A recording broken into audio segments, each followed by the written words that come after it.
What's going on, guys? Michael here. So I've gotten a couple of requests to do a video about some simple steps that you guys can use to grow and scale your real estate business. So in this video, I'll be talking about how I've been able to use virtual assistants and a website called Online Jobs to take my real estate business to the next level.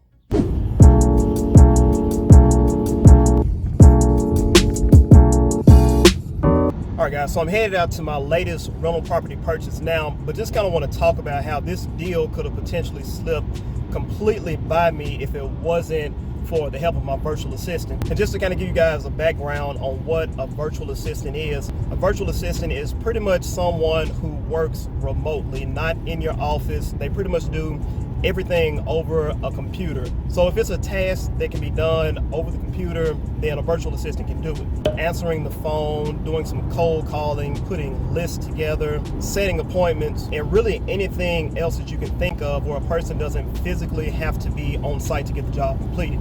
One of the biggest issues that I had with my company when I was first starting out as a beginner investor, and I'm pretty sure a lot of people can relate, small business owners and people who are just really getting their foot in the door with their real estate business, is that I was doing everything myself. So I had gone from being a full-time teacher, working all kinds of hours of the day just to get things done, to being a real estate investor who was actually working more hours. And even though I was making more money, I had just lost my time. So my time freedom just was completely not there. So that meant I was doing my own marketing, answering all of my own phone calls, setting my own appointments, going to do viewings, and anything else that you can think of to run a business. That was pretty much everything that I was doing. And it finally got to a point where I was just completely facing burnout if I didn't find some help. So I started seeking some advice from mentors who were much further along in their real estate business, and I was introduced to the term virtual assistant. And some of you guys may have heard of the book, The 4-Hour Work Week, but I was given the book, read it. I figured that this may have been the answer to what I needed to go ahead and get my business to the next level and kind of get some of my time freedom back. So I started to just read a bit more about virtual assistants and did some research on some of the sites offering the services, and eventually came across the site Online Jobs, read some of the reviews, decided to test it out, and it completely changed my business.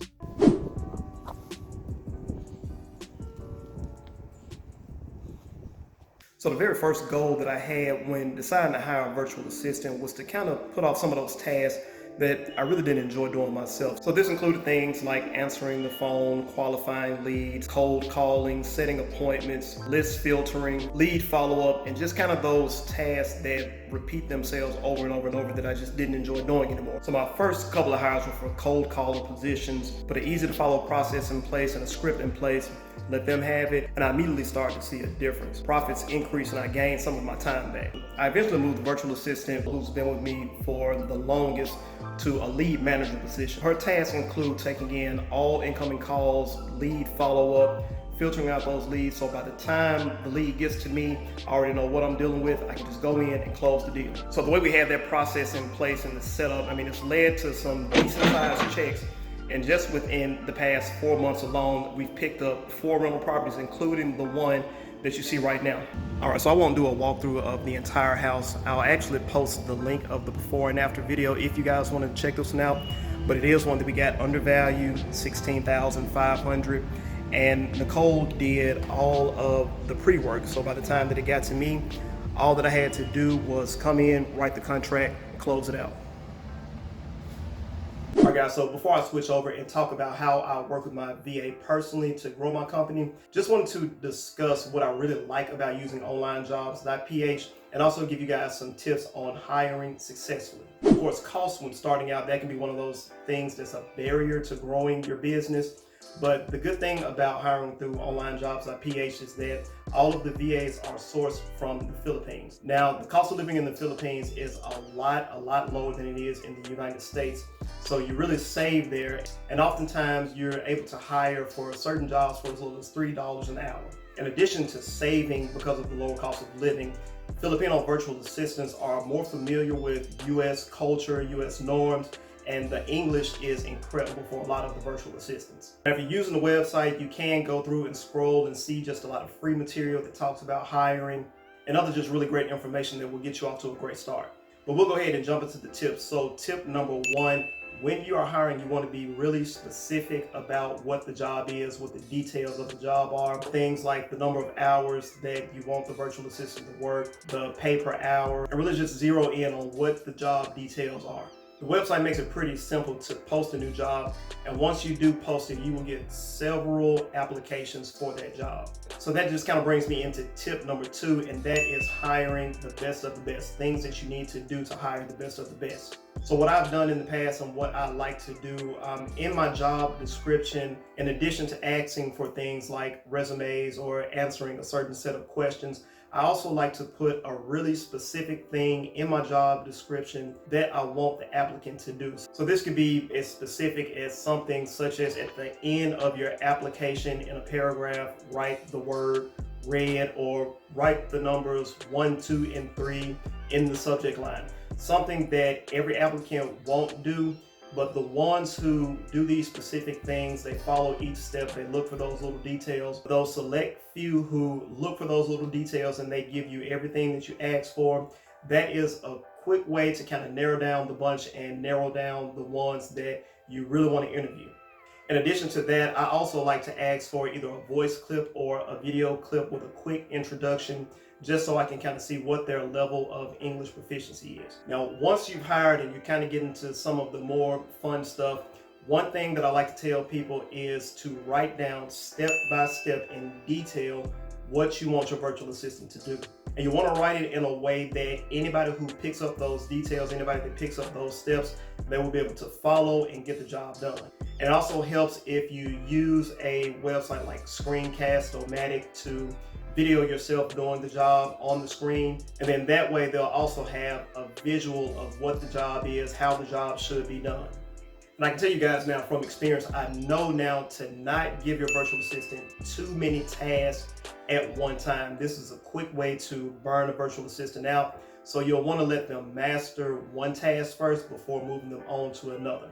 Now, this is one last tip that I will mention. What I found works really well for me is to base a virtual assistant's performance on specific goals that you want them to hit per day. Hit this amount of appointments today, make this amount of calls, add this many names to a list, do this many Craigslist posts. And I found that if you really lay out those specific daily goals, that really helps to keep a virtual assistant on task, and it's not as necessary to kind of check their screens all the time. All right, guys, so it's Monday morning now, and this is just kind of tying into the whole goal setting piece of what I was talking about with the tips. But every morning, without fail, 9:45, I have a weekly meeting with my virtual assistant just so we can talk about goals for the week, issues that we might need to cover, or anything else of importance.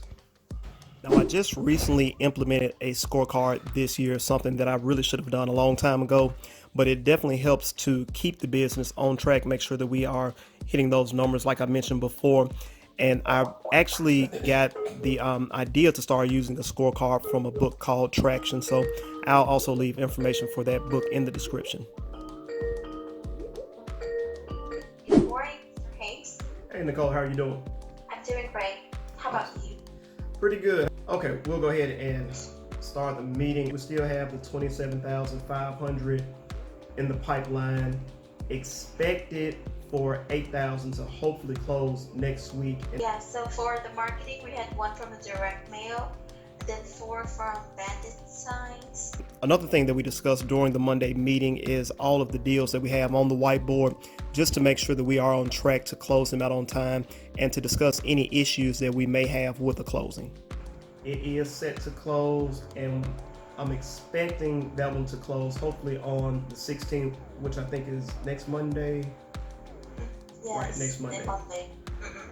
So I'll continue to follow up with that one, make sure we're going to close it out. I'm not sure if they pulled the title to let us know if there are any issues or anything with the house, but as far as I know now, we are still expected to close out. So before the Monday meeting ends, we'd like to talk about any issues or problems that we are having as a team, and we really just use this time to work out those problems and use it as learning moments, just to make sure that we are continuing to improve and grow.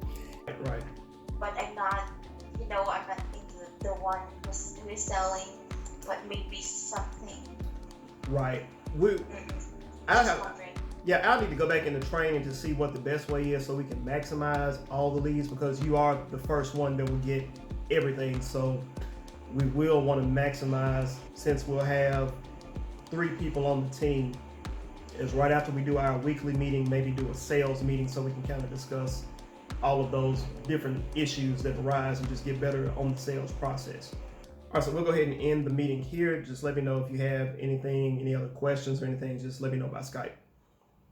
All right, thank you. Okay, thank you. All right, guys, so I'll go ahead and end the video here. Hopefully you guys got some really good information out of it. If you are thinking about using online jobs as a way to start working with virtual assistants to grow your business, do me a favor and use the link in the description. Click on that link to check out the site. That is my personal affiliate link, so I would definitely appreciate if you guys use that link, and especially if you enjoyed the video, if you got some information out of it. And if you guys are already a member, feel free to leave me a comment. Let me know how you guys are using the site, how you're liking it. If you haven't signed up yet, but you're thinking about working with Filipino virtual assistants, leave me a comment and just let me know some of the things that you may need help with, some of the things that you may be struggling with in your business that you could really use an assistant for to help you to grow. Like, share, and subscribe to the page, guys. I am uploading weekly. We are doing vlogs, informational videos, and all that related around real estate. And I'll definitely be dropping some more videos soon.